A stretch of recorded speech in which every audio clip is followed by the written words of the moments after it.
Microsoft just shipped their own Linux distribution. Not a wrapper, not a compatibility layer, an actual general-purpose Linux distribution. Fedora-derived, RPM-based, maintained entirely by Microsoft, available right now on Azure virtual machines.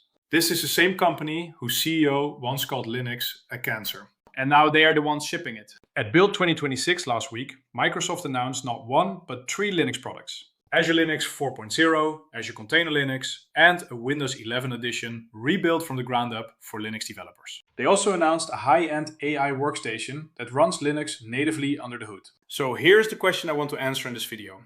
Is this a genuine shift? Has Microsoft actually become a Linux company, or is this the beginning of something the open source community has seen before? Embrace, extend, and extinguish. Because there is a pattern here. And once you see it, you cannot unsee it. By the end of this video, you will understand exactly what Microsoft announced, why they announced it now, what it means for Red Hat, Canonical, and every independent Linux vendor. And whether you, as a Linux user or a sysadmin running workloads on Azure, should be concerned or cautiously optimistic. I've been working in IT for 25 years. I have watched Microsoft fight Linux, ignore Linux, tolerate Linux, and now apparently embrace Linux. Let me tell you what I actually think is going on. Let me walk through what Microsoft actually shipped, because the headlines have been a bit loose with the details. The first product is Azure Linux 4.0. This is Microsoft's general-purpose Linux server distribution. It is Fedora-derived, which means it uses RPM packages, the DNF5 package manager. And it is built from a snapshot of Fedora 43 as its upstream base. Microsoft curates the packages, maintains the supply chain, and publishes it as open source on GitHub. It ships with Linux kernel 6.18L, TS, glibc 2.42, OpenSSL 3.5 with post-quantum cryptography support, and systemd 258. Python 3.14 with the new JIT compiler, and DNF5, which is a complete rewrite of the old DNF package manager in C++ rather than Python, making it significantly faster and lighter. This is not a toy. Azure Linux has already been running production workloads inside Microsoft since 2022. It powers AKS, Azure SQL, Azure Cosmos DB. Databricks migrated over 100,000 VMS and more than 1 million CPU cores to Azure Linux, with 0 customer-facing incidents. LinkedIn migrated their entire infrastructure to Azure Linux 3. The second product is Azure Container Linux. This is an immutable container-optimized variant built on the Flatcar Container Linux lineage, which itself traces its roots back to CoreOS. It is image-based auto-updating with SE Linux and forcing by default. Think of it as Microsoft's answer to Google's container-optimized OS and Amazon's Bottle Rocket. Every major cloud provider now has a purpose-built container OS. Microsoft just joined that list. The third product is the developer-focused Windows 11 experience. This is not just WSL with a fresh coat of paint. Microsoft is shipping Coreutils for Windows, a fork of the Rust Coreutils project developed in collaboration with Debian developer Sylvestre Ledru, which brings native Linux-style command line utilities to Windows without needing WSL at all. They are also adding an intelligent terminal with AI agent integration, local sandboxing for AI agents, and a new WSL-C container runtime that lets you run OCK containers natively from Windows. And then there's the fourth announcement, the one that surprised me the most. The Surface RTX Spark DevBox. A high-end AI workstation with up to 128 GB of unified memory, claiming up to 1 petaflop of AI compute, supporting models with up to 120 billion parameters. It comes pre-configured with WSL2, native GPU passthrough, and full NVIDIA CUDA support. Microsoft is positioning this as a desktop data center for running complex AI agent workflows locally, with Windows as the host and Linux providing the runtime for most of the toolchains. 4 products, 1 day. All of them Linux-centric. Now why? Why is Microsoft doing this? And why now? Chapter 3 of 12. Why Microsoft is doing this. The AI and cloud economics behind the move. Here is a number that explains everything. Linux is now the most popular operating system on Azure. More Linux instances run on Azure than Windows Server instances. That is Microsoft's own cloud, Microsoft's own infrastructure, running more Linux than Windows. That shift happened gradually, then suddenly. Enterprise workloads moved to containers. Containers run on Linux, Kubernetes runs on Linux. And then AI arrived, and AI development runs almost exclusively on Linux. There is no serious competitor. If you want to train a model, fine-tune a model, or run an agentic AI pipeline, you are doing it on Linux, full stop. So Microsoft faces a strategic problem. Their customers are running Linux on Azure. But they are running Ubuntu, Red Hat, Debian, SUSE, distributions maintained by other companies. Every time a customer runs Red Hat on Azure, Red Hat collects a support subscription. Every time they run Ubuntu, Canonical collects. Microsoft is providing the infrastructure, but sharing the OS revenue with competitors. Azure Linux changes that equation. If Microsoft can convince customers to standardize on Azure Linux, their own distribution, they control the entire stack. Their own distribution, they control the entire stack. The infrastructure, the OS, the security updates, the compliance certifications, the support contracts, all of it. And there's a second driver here that is less obvious, but arguably more important: supply chain security. When you run the third-party Linux distribution on Azure, Microsoft does not control the package supply chain. They cannot guarantee the provenance of every binary. They cannot fast-track a critical CVE patch across your entire fleet. With Azure Linux, they can. They own the supply chain end-to-end. Every package is cryptographically signed. SBOMs, Software Bill of Materials, are published for every release.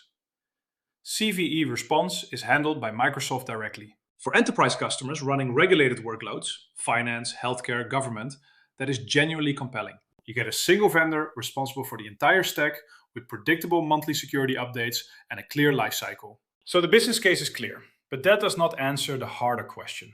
Is this good for Linux? Is this good for the ecosystem? Or is something else happening here? That is where the history of Microsoft and open source becomes very relevant. Chapter 4 of 12. Embrace, extend, extinguish. The pattern that haunts this announcement. Embrace, extend, and extinguish. If you have been in the tech industry for any length of time, you know this phrase. It describes a strategy that Microsoft used repeatedly in the 1990s and 2000s. The playbook goes like this. Step 1. Embrace. You adopt an open standard or a competitor's technology. You make your product compatible with it. You tell the world you love it. Step 2. Extend. You add proprietary features on top of the standard. Features that are genuinely useful. Features that customers start to rely on. Features that only work with your implementation. Step 3. Extinguish. The standard is now effectively your standard. Competitors who implement the original open version are at a disadvantage. The market consolidates around your extended version. Microsoft did this with Kerberos, adding proprietary extensions that broke cross-platform authentication. They did it with Java, creating a Microsoft-specific JVM that diverged from the standard. They did it with HTML in the Internet Explorer era, when best viewed in Internet Explorer was a real thing on millions of websites. They did it with document formats, creating OOXML as a response to open document format. And through all of this, their CEO was calling Linux a cancer, calling open source a threat to intellectual property. This was not ancient history. This was 2001. Then Satya Nadella took over in 2014 and said Microsoft loves Linux, and things genuinely changed. WSL arrived in 2016. Microsoft acquired GitHub in 2018. They became one of the largest contributors to the Linux kernel. They open sourced .NET, PowerShell, VS Code. The transformation has been real. But here is what I keep coming back to. The EEE pattern does not require malicious intent. It can happen organically. A company embraces an ecosystem because it is strategically necessary. They extend it because they want to add value. And the extinguish phase, if it happens because customers chose the extended version, not because anyone forced them. So the question is not whether Microsoft is evil. The question is whether the structural incentives of Azure Linux lead to an outcome that is bad for the broader Linux ecosystem, regardless of intent. And to answer that, I need to look at what happens to Red Hat and Canonical when Microsoft is competing with them directly on their own cloud. Chapter 5 of 12. What this means for Red Hat, Canonical, and the enterprise Linux market. Let me be direct about what Azure Linux 4.0 means for the established enterprise Linux vendors. Red Hat is the most exposed. Red Hat Enterprise Linux, RHEL, is the dominant enterprise Linux distribution. IBM paid $34 billion to acquire Red Hat in 2019.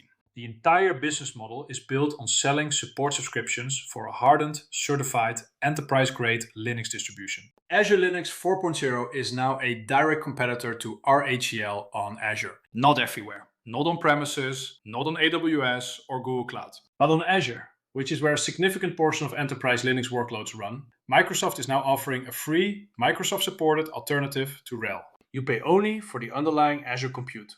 The OS is included at no additional cost. That is a real competitive threat, especially for customers who are already running Azure native workloads and do not have a strong reason to pay for RHEL's broader certification ecosystem. Canonical is in a slightly different position. Ubuntu is the most popular Linux distribution on Azure by user choice. Not because Microsoft pushed it, but because developers and DevOps teams chose it. Ubuntu's strength is its developer friendliness, its broad software ecosystem, and Canonical's commercial support offerings. Azure Linux is not going after that audience directly. It is going after the infrastructure layer.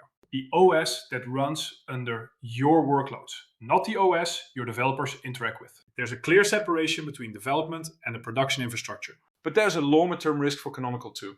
If Azure Linux becomes the default for AKS node pools, for Azure VMS, for container-based images, and if developers start using Azure Linux and WSL to match their production environment, Canonical loses mindshare at every layer of the stack. This consistency is the core of Microsoft's new marketing strategy. Microsoft is explicitly marketing Azure Linux for WSL as a way to develop locally on the same Linux you run in production. That is a direct pitch to developers who currently use Ubuntu on WSL. If it works, it is not just an infrastructure play, it is a developer experience play. Now, I want to be fair here. Azure Linux is open source. The code is on GitHub, anyone can inspect it, fork it, contribute to it. Microsoft is not hiding anything, and the fact that it is Fedora-derived means it benefits from the entire Fedora and Red Hat ecosystem of packages and tooling. The community engagement is real and growing fast. But here is the thing about open source and competitive modes. The code being open does not mean the ecosystem is open. If Azure Linux becomes deeply integrated with Azure Monitor, Microsoft Defender for Cloud, Entra ID, and every other Azure native service in ways that other distributions are not, then the openness of the code becomes less relevant to the customer's actual decision. The lock-in is not in the code, it is in the integrations. By the way, I just checked our channel analytics and it turns out roughly 68% of you watching right now are not subscribed yet. If you've been getting value from these deep dives, hitting subscribe is the best free way to support the channel and make sure you never miss the next one. Thank you for the support, it really helps the channel grow. So where does that leave us? Is this E? Let me give you my honest assessment. Chapter 6 of 12, Azure Linux 4.0, Under the Hood. What the technical details actually tell us. Let me get into the technical details, because they matter for understanding both the strengths and the limitations of what Microsoft has built. Azure Linux 4.0 is built from a snapshot of Fedora 43 as its upstream base. That is a deliberate choice. By rebasing on Fedora, Microsoft gets access to the entire Fedora package ecosystem. They do not have to maintain their own package set from scratch. They can pull from Fedora repositories when needed. As the Azure Linux desktop demo showed, someone was able to pull XFCE desktop packages from Fedora 43 repos directly onto an Azure Linux 4.0 container, because the package lineage is compatible. The package lineage is clear, from Fedora to Azure Linux, then down to the container host. The package manager is DNF5. This is significant. DNF5 is a complete rewrite of the old DNF package manager, from Python to C++. It is faster, uses less memory, and has a cleaner dependency resolution engine. If you have ever waited for DNF to resolve a complex dependency tree on a RHEL or Fedora system, you will appreciate this. The speed difference is night and day. DNF5 is the new standard. The kernel is 6.18 LTS, tuned specifically for Azure. That means optimized Hyper-V integration, GPU and AI accelerator support, and Azure-specific networking drivers. This is not a vanilla upstream kernel. It is patched and tuned for the Azure environment. OpenSSL 3.5 is particularly interesting. This version includes post-quantum cryptography support, specifically the Crystals Kyber and Crystals dilithium algorithms that NIST standardized. For enterprise customers who need to be quantum resistant, having PQC built into the base OS is a meaningful differentiator. The security posture overall is strong. Secure boot with assigned shim, grub, kernel, and systemd boot. Azure Linux enforcing by default. Kernel hardening, including ASLR, stack protection, and seccomp. FIPS 140-3 certification is in progress and will be available at general availability. It is a comprehensive stack designed for the most demanding enterprise environments. Now here is the limitation that Microsoft is very upfront about. Azure Linux is built exclusively for cloud and server workloads. It is not intended to support desktop usage or GUI applications. The base image ships only the packages required for cloud workloads.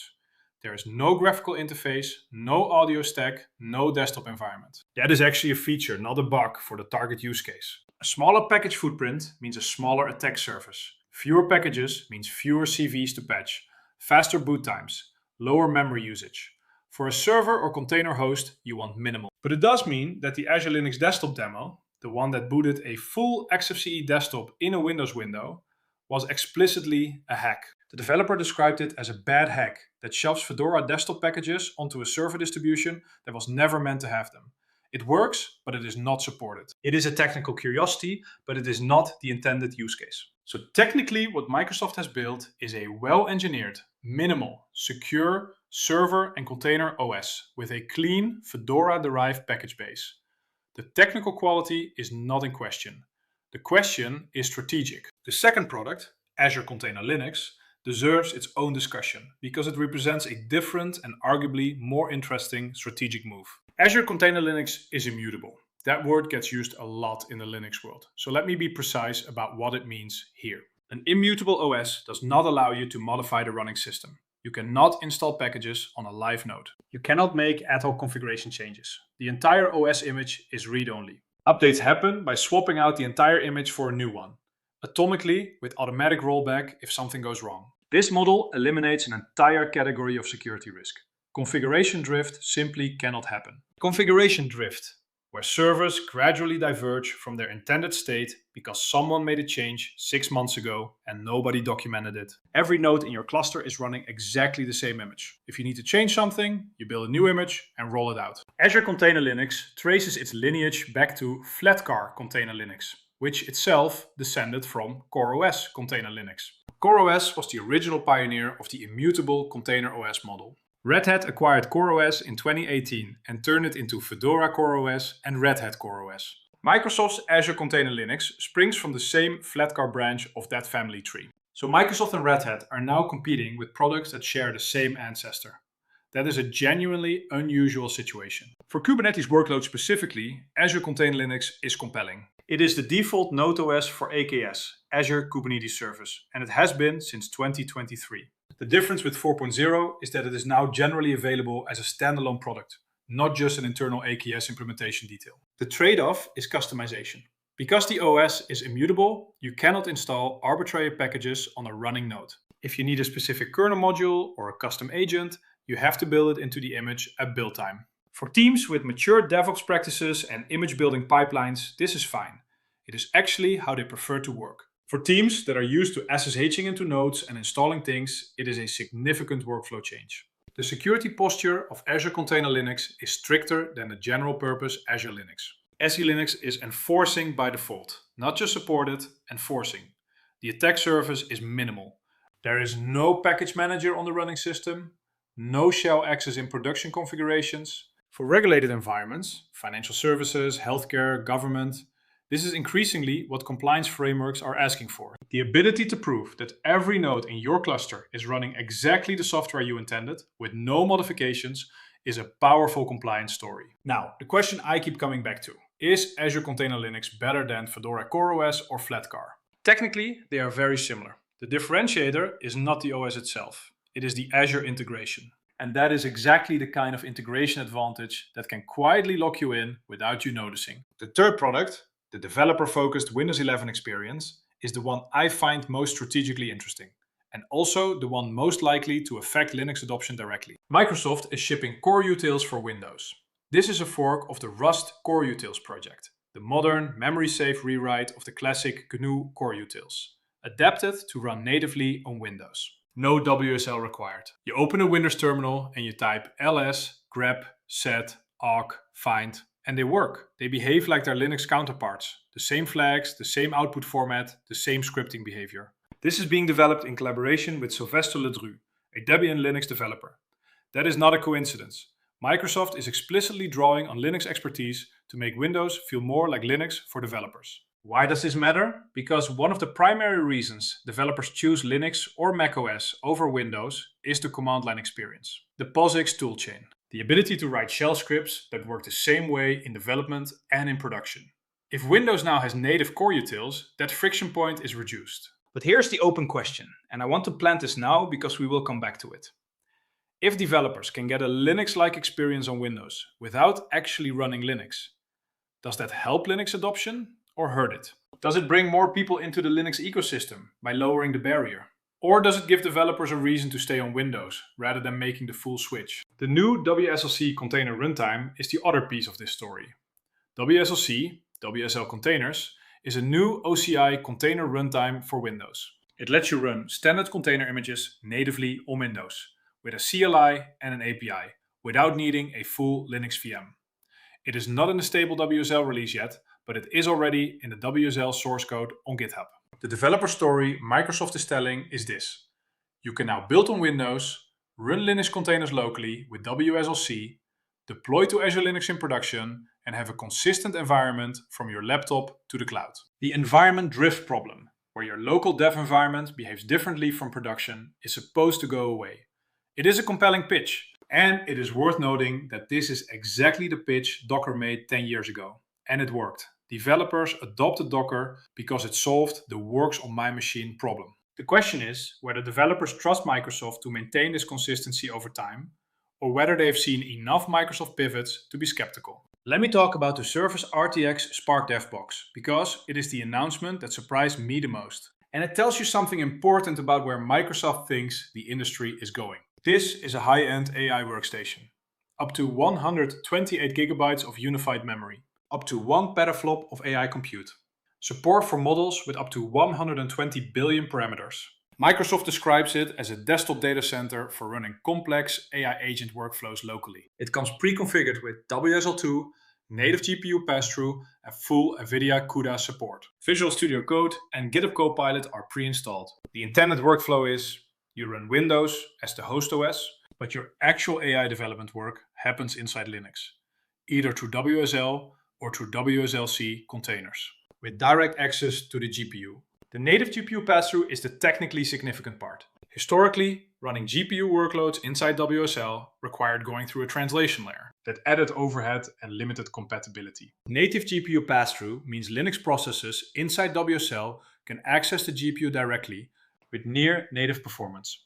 For AI training and inference workloads, that difference matters. Now, I want to be honest about what we do not know yet. Microsoft has not announced the price. I will say with confidence that it will be expensive. The spec sheet alone, 128 gigabytes of unified memory, a high-end NVIDIA GPU, puts this in the range of professional workstations that cost several $1,000s minimum. Probably significantly more than we would expect. But here is what this announcement tells us about the broader strategy. Microsoft is not just trying to capture the server and cloud market with Azure Linux, they are trying to capture the AI developer market from the workstation up. If you are building AI applications, Microsoft wants you to be doing it on their hardware, with their OS, deploying to their cloud, using their AI services. That is a vertically integrated stack. And vertical integration is a classic competitive mode. Apple has been doing it for decades with hardware, OS, and developer tools. Microsoft is now attempting something similar for the AI development market, but with Linux at the core of the runtime layer, because that is where AI development actually happens. The open question is whether developers will buy into this stack, or whether they will continue to prefer native Linux workstations, or Apple Silicon Macs, which have been the dominant choice for AI developers who want local inference capability. That competition is going to be interesting to watch. But for now, let me get to the question you have probably been waiting for. Is this actually EEE? What is my honest assessment? All right, 25 years in IT. I have watched Microsoft do a lot of things. Let me give you my honest assessment. Is this EEE? My answer is not yet, and possibly not ever. But the structural conditions for it exist, and you should be paying attention. Here's what I mean. The classic EEE pattern requires 3 things. First, you need to embrace something that is genuinely open and standardized. Azure Linux is open source, Fedora-derived, RPM based. That is a real embrace of real open standards. Check. Second, you need to extend it with proprietary features that customers start to depend on. Azure Linux has Azure-specific integrations. Microsoft Defender for Cloud, Azure Monitor, Entra IDSH support, Trusted Launch. These are not available on other distributions in the same tightly integrated way. That is extension. Check. Third, you need to extinguish to make the original open version less competitive. This has not happened. Red Hat and Canonical are still very much in business. Ubuntu is still the most popular Linux distribution on Azure by user choice. Azure Linux is not forcing anyone of anything. But here is the thing about Extinguish. It does not happen overnight. It happens over years, as customers gradually standardize on the extended version because it is more convenient, better integrated, and cheaper. By the time you notice it happening, the alternative ecosystem has already atrophied. The scenario I am watching for is this. Azure Linux becomes the default for new AKS node pools, then for new Azure VMS, then for container-based images. Developers start using Azure Linux on WSL because it matches their production environment. Over time, the Azure-specific integrations become so deeply embedded in how enterprise teams operate that switching to a different distribution requires significant re-engineering. Not impossible, but painful enough that nobody does it. That is not malicious. That is just how platform lock-in works. AWS did it with Amazon Linux. Google did it with container-optimized OS. Every major cloud provider has a house Linux distribution, and every major cloud provider uses it to deepen customer retention. What makes Microsoft's version different and potentially more concerning is the scale. Microsoft is not just doing this on one cloud platform. They are doing it across the cloud, the developer workstation, the container runtime, and the AI toolchain simultaneously. The surface area of the integration is much larger than what AWS or Google have attempted. Let me make this practical. If you are running Linux workloads on Azure, here is how I would think about Azure Linux 4.0. If you are starting a new project on Azure with no existing Linux distribution commitment, Azure Linux 4.0 is worth serious consideration. The technical quality is high. The security posture is strong. The supply chain transparency, with SBOMs published for every release, is better than most distributions offer. The cost is zero, and the Azure integrations are generally useful, not just marketing. If you're running existing workloads on RHEL or Ubuntu on Azure, do not migrate just because Azure Linux exists. The migration cost, retesting your applications, retraining your team, updating your runbooks and automation is real. Azure Linux needs to offer you a specific benefit that justifies that cost. For most existing workloads, it does not. If you're running Kubernetes on AKS, Azure Container Linux is already your node OS by default. You do not need to make a decision. It is already there. What you should do is understand its update model. Azure Container Linux updates atomically. If you have workloads that assume you can SSH into a node and make changes, you need to rethink that approach. For developers using WSL, the Azure Linux WSL distribution is interesting if you are deploying to Azure Linux in production. The dev-to-cloud consistency argument is real. But if you're deploying to Ubuntu or RHEL in production, using Azure Linux on WSL just adds unnecessary complexity. Match your WSL distribution to your production environment. There are a few things I would specifically watch for as Azure Linux matures. First, the FIPS 140-3 certification. It is listed as in progress. It will be available at general availability. For government and financial services workloads, that certification is often a hard requirement. Once it lands, Azure Linux becomes a viable option for regulated workloads that currently require RHEL. Second, the AKS integration. Right now, Azure Container Linux is the default for new AKS node pools. Watch whether Microsoft makes it harder to choose other distributions over time. If they start deprecating Ubuntu and RHEL node pool options, that is a signal worth paying attention to. Third, the WSL distribution. Azure Linux for WSL is listed as coming shortly after build. When it arrives, watch the adoption numbers. If it becomes the recommended default WSL distribution in Microsoft's documentation, that is a meaningful shift in how developers interact with Linux on Windows. The bottom line for sysadmins, Azure Linux 4.0 is a legitimate enterprise Linux distribution. It is not a toy. It is not a marketing exercise. It is a real product with real engineering behind it. Evaluate it on its technical merits. Just do not evaluate it in isolation from the broader strategic context, because the technical merits are only part of the story. The other part is what Microsoft is building around it, and that story is still being written. Let me zoom out and end with the bigger picture. What we are witnessing with Microsoft's Build 2026 announcements is the final confirmation of something that has been true for several years, but that many people, including me, have been reluctant to fully accept. Microsoft is a Linux company now. Not in the sense that they have abandoned Windows. Windows is still their consumer and enterprise desktop platform, and it will be for a long time. But in the sense that Linux is now central to their cloud strategy, their developer tool strategy, and their AI strategy. That is a remarkable transformation. And it happened not because Microsoft had a change of heart about open source, but because the economics of cloud computing and AI development made it inevitable. Linux won the server, Linux won the cloud, Linux won AI. Microsoft had to follow. The question for the Linux community is not whether to engage with Microsoft's Linux products. The question is how to engage with them thoughtfully. Azure Linux 4.0 is a real contribution to the Linux ecosystem.